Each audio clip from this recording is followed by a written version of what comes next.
আমরা পুলিশ ভাইদেরকে বলতে চাই, তো আপনারা কি মুসলিম না অমুসলিম? আপনারা কি চাকরির ইবাদত করেন না আল্লাহর ইবাদত করেন? আমরা এই আর্মি অফিসারদেরকে বলতে চাই, তো আপনারা কি চাকরির ইবাদত করেন না আল্লাহর ইবাদত করেন?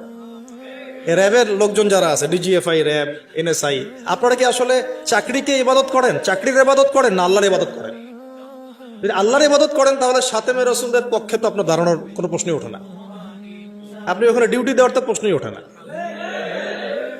বরং দেখা যায় চাকরিকে আপনি ইলাহ বানাইছেন, এই কারণে দেখা যায় যে রাষ্ট্রীয় দায়িত্ব পালনের অজুহাত দিয়ে নিষ্পাপ নিরপরাধ, নিষ্পাপ বলবো না, অন্তত নিরপরাধ মুসলিম ভাইদের বুকে গুলি চালাইতেও আপনাদের বুক কাঁপে না। তার মানে আপনারা আল্লাহর ইবাদত এখনো করেন না, আপনারা করেন মূলত চাকরির ইবাদত। চাকরিটাকে আপনি ইবাদত বানাইছেন, ইলাহ বানাইছেন। কথা তো বাস্তব। শাপলা চত্বরে ঘটনা, গুলি করা হয়েছে কি হয় নাই? তো কি কি অজুহাতে গুলি করা হয়েছে? যে আমার রাষ্ট্রীয় দায়িত্ব আছে, উপরের অর্ডার আছে। কি আছে?